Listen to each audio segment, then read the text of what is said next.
నమస్కారం. జూలై మాసంలోని 16వ తారీఖు నుంచి 31వ తారీఖు వరకు ద్వాదశ రాశుల్లోని 12 రాశుల వారికి శుభ అశుభ ఫలితాలు ఏ విధంగా ఉన్నాయి, మరి వారు ఎటువంటి పరిహారం చేసుకుంటే వారికి శుభం ఫలితాలు కలుగుతాయనే వాటన్నిటి గురించి తెలియచేయడానికి ఈ రోజు స్టూడియోలో మనతో పాటు ఉన్నారు ప్రముఖ జ్యోతిష మరియు ఆధ్యాత్మికవేత్త బ్రహ్మశ్రీ నందిబట్ల శ్రీహరి శర్మ గారు. సో గురువు గారితో మాట్లాడి మరి ద్వాదశ రాశుల్లోని 12 రాశులకి మరి శుభ అశుభ ఫలితాలు ఏ విధంగా ఉన్నాయో తెలుసుకుందాం. నమస్కారం గురువు గారు.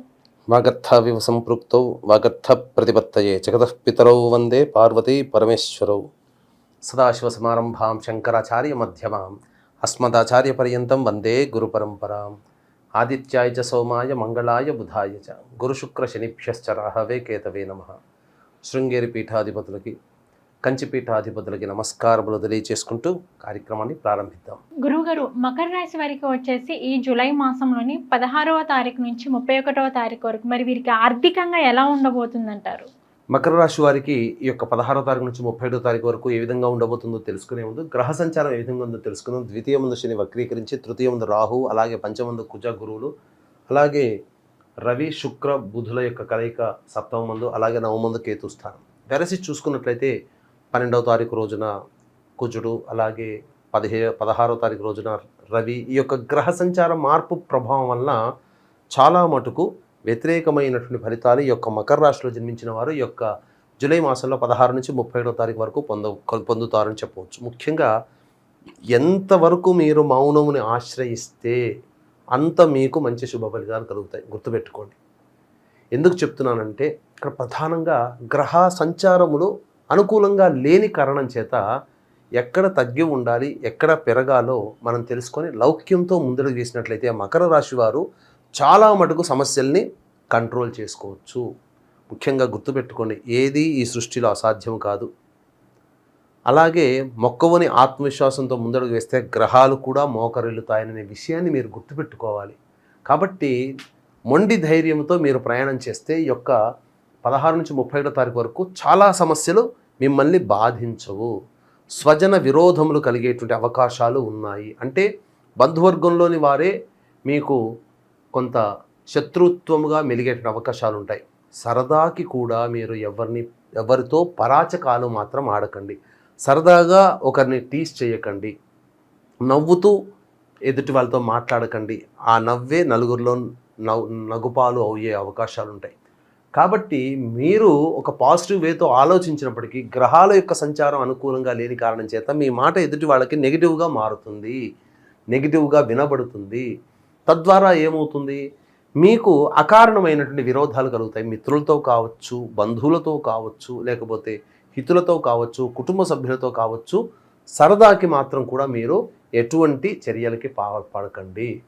ఇక గమనించుకున్నట్లయితే లిటిగేషన్స్ వంటి వాటికి ఎంతవరకు అనగా గ్యారంటీదారుగా అంటారు కదా, నేను హామీ, ఈ పని చేసి పెట్టండి, ఇతనికి నేను హామీగా ఉంటాను అని అట్లాంటి సంఘటనల్లో మీరు తలదూర్చకండి. ముఖ్యంగా మీ దగ్గర ఉన్నటువంటి డబ్బుని అప్పుగా ఎవరు అడిగి వచ్చినా ఇవ్వకండి. ఎందుకంటే గ్రహ సంచారం బాగోలేనప్పుడు అనేక రకాలుగా నష్టాలు ఉంటాయి. అందులో ప్రధానంగా ఈ కలియుగంలో ధనమిదం మూలం జగత్. కాబట్టి డబ్బును ఎవరైనా అప్పుగా అడిగితే మాత్రం ఇవ్వకండి. ఇక విద్యార్థులకి కొంత ఊరట కలిగించడంగా కొద్దిగా శ్రమతోటి మంచి ఫలితాలు పొందుతారని చెప్పొచ్చు. వ్యాపార రంగంలో ఉన్నటువంటి వారు, చిరు వ్యాపారస్తులు కావచ్చు, రోడ్ సైడ్ వెండర్స్ కావచ్చు, లేకపోతే కుల వృత్తిలో ఉన్నవారు, అలాగే వంశ వృత్తిలో ఉన్నటువంటి వారు, అలాగే ఉద్యోగస్తులు కానీ, ఏదైనా కానీ వ్యాపార రంగంలో ఉన్నవారు కానీ ధనపరమైనటువంటి నిర్ణయాలు తీసుకునేటప్పుడు 1కి 4 సార్లు ఆలోచించి నిర్ణయం తీసుకోండి. ఈ 16వ తారీఖు నుంచి 31వ తారీఖు వరకు గ్రహ సంచారం అనుకూలంగా లేని కారణం చేత మానసికమైనటువంటి ప్రశాంతతని కోల్పోతారు. ఏతావాత చెప్పొచ్చేదంటే అనుకూలమైన సంఘటనల కంటే అనుకూలంగా లేని సంఘటనలు ఎక్కువగా ఉన్నటువంటి కారణం చేత ఇబ్బందులు పడే అవకాశం ఉంటుంది. కాబట్టి జాగ్రత్తగా మీరు చాలా పెద్ద తరహాగా ఆలోచించే నిర్ణయాలు తీసుకోండి. అయితే ఇంతకుముందే చెప్పుకున్నాం, డబ్బు లేనిదే ఈ ప్రపంచంలో ఏది సాగదు. కాబట్టి మనకు ఏ సమయంలో ఖర్చులు అధికంగా ఉంటాయి, ఏ సమయంలో మనం ఆశించిన మేర మనకు లాభం కలుగుతుంది. వ్యాపారస్తులు అనుకోండి, ఏ రోజుల్లో స్టాక్ ఎక్కువగా పెట్టుకోవాలి, లేకపోతే ఇంతకుముందు బిజినెస్ చేసి ఉంటాం, లేదా ఇంతకుముందు ఎవరికో డబ్బులు ఇచ్చి ఉంటాం, ఇక రావు అనుకున్న సందర్భంలో ఏ రోజుల్లో మనకు వచ్చే అవకాశాలు ఉంటాయి, ఏ రోజుల్లో వ్యాపారం బాగా సాగుతుంది అనేటువంటి యొక్క విషయాల్ని చూసుకున్నట్లయితే ప్రధానంగా 16, 17, 18 తారీఖులు ఈ 3 రోజులు ధనపరమైనటువంటి విషయాల్లో లోటు ఉండదు.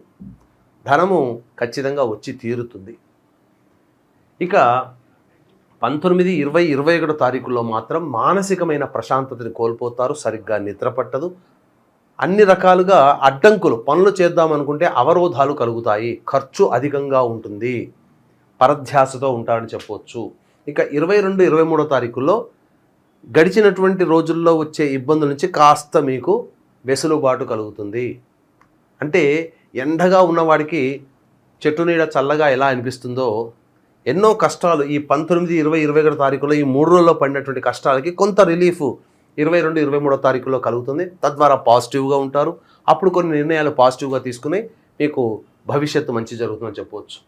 ఇక 24, 25 తారీఖుల్లో ఖర్చులు అధికంగా ఉంటాయి. కుటుంబ సభ్యులతో మీరు వాగ్వివాదాలు పెరిగే అవకాశాలు ఉంటాయి. మీ యొక్క వాక్కును అదుపులో ఉంచుకోండి. ఈ 24, 25 తారీఖుల్లో అకారణ విరోధాలు మీ వల్ల కలిగే అవకాశం ఉంటాయి. కాబట్టి ధైర్యం ఇచ్చినటువంటి 22, 23 తారీఖులో వచ్చిన ధైర్యంతో ఎదుటి వాళ్ళని చులకనగా చూడకండి. ఇక 26, 27 తారీఖుల్లో బంధువర్గాల యొక్క సహాయ సహకారాలు కావచ్చు, మిత్రుల యొక్క సహాయ సహకారాలు కావచ్చు, వాళ్ళ వల్ల మీకు కొంత ఆకస్మిక ధన ప్రాప్తి కలుగుతుంది. మీరు ఊహించకుండానే ధనము మీ చేతికి అందుతుంది. ఇక 28, 29, 30, 31 తారీఖులు ఇవి ఏమంత మంచి రోజులు కావండి. కార్యహాని జరిగేటువంటి అవకాశాలు ఉంటాయి. ఆరోగ్యం పట్ల కూడాను శ్రద్ధ వహించాలి. ఇక అన్నిటికంటే మించి గృహంలో మరమ్మతులు కానీ, వాహన మరమ్మతులు కానీ జరిగేటువంటి అవకాశాలు ఉంటాయి. తల్లిగారి ఆరోగ్యం పట్ల జాగ్రత్తలు పడాలి. ఇలా ఏతావాత చెప్పొచ్చేది ఏంటంటే 19, 20, 21, 24, 25, 28, 29, 30, 31 ఈ తేదీలలో ఎటువంటి ధనపరమైన నిర్ణయాలు కానీ, మీ భవిష్యత్తు మంచిగా ఉండడం కోసం తీసుకునే నిర్ణయాలు కానీ వాయిదా వేసుకోవడమే చాలా మంచిదనేటువంటి విషయాన్ని వీక్షించేటువంటి ప్రేక్షకులు మకర రాశిలో జన్మించిన వాళ్ళు గమనించుకోవాలి. ఆనందంగా ఉండేటువంటి రోజులు మాత్రం 16, 17, 18, 22, 23, 26, 27 తారీఖులని వీక్షించేటువంటి ప్రేక్షకులు గుర్తించాలి. ఇక ఇంతకుముందు మళ్ళీ చెప్పుకున్నట్టుగానే ధనమిదం మూలం జగత్. అలాగే దైవానుగ్రహం ఉంటే ఎంతటి వాడైనా కానీ ఆ దైవానుగ్రహంతో ముందడుగు వేస్తాడు. తద్వారా విజయాలన్నీ ఆ దైవానుగ్రహం ఉన్నటువంటి వ్యక్తికే వరిస్తాయి. కాబట్టి ఇట్టి దైవానుగ్రహం అందరికీ ఉండాలనేటువంటి ఒక సదుద్దేశంతో ఈ నెల 21వ తారీఖు రోజున గురు పౌర్ణమి సందర్భంగా శ్రీకాళహస్తి క్షేత్రంలో రాహుకేతు పూజ, అలాగే విద్యార్థుల కోసం ప్రత్యేకించి దక్షిణామూర్తి సరస్వతి హోమాలు, అలాగే ఈ సంబంధించినటువంటి దత్తాత్రేయ హోమము, విద్య, వివాహం, ఉద్యోగం, అనారోగ్య సమస్యలకి 18 రకాల హోమాది కార్యక్రమాలు మీ గోతనామాదులతో కేవలం 1500 రూపాయల రుసుముతో ఈ యొక్క గోతనామాలతో కార్యక్రమం చేయించడం జరుగుతుంది. కాబట్టి అవకాశం ఉన్నవాళ్ళు ఈ యొక్క కార్యక్రమంలో మీ గోతనామాలు నమోదు చేసుకోవచ్చు. అలాగే సంవత్సరం పొడుగుతా ప్రతి క్షేత్రంలో ఒక్కొక్క క్షేత్రంలో మా పీఠం ఆధ్వర్యంలో జరుగుతాయి. కాబట్టి ఈ యొక్క సంవత్సరం పొడుగుతా కూడా మీ యొక్క గోతనామాలు నమోదు చేసుకోవాలనుకునే వాళ్ళు కూడా నమోదు చేసుకోవచ్చు. ఓకే గురువు గారు, మకర రాశి వారికి వచ్చేసి ఈ జూలై మాసంలోని 16వ తారీఖు నుంచి 31వ తారీఖు వరకు మరి వీరికి ఎలా ఉంటుంది, అలాగే ఖర్చులు ఏ విధంగా ఉండబోతున్నాయి, ఏ రోజుల్లో వీరికి శుభం కలుగుతుంది అనే అంశం గురించి అయితే మాకు తెలియజేశారు. అలాగే ఏంటంటే వీరికి వచ్చేసి ఈ 16 నుంచి 31వ తారీఖు మధ్యలో వీరికి ఇంకా మెరుగైన ఫలితాలు కావాలి అనుకున్నా కానీ, లేదంటే వీరి యొక్క జాతకంలో ఏమన్నా దోషాలు తొలగిపోవాలి అంటే మరి ఎటువంటి పరిహారం చేసుకుంటే వీరికి బాగుంటుంది అంటారు? ప్రధానంగా ఈ యొక్క మకర రాశి వారు గమనించుకున్నట్లయితే వీరికి సంబంధించి ప్రతిరోజు శంకరాచార్య విరచిత సుబ్రహ్మణ్య కరావలంబ స్తోత్రము, లక్ష్మీ నృసింహ స్తోత్రము ఇవి రోజుకి 3 సార్లు ఒక వారం రోజుల పాటు పఠించండి.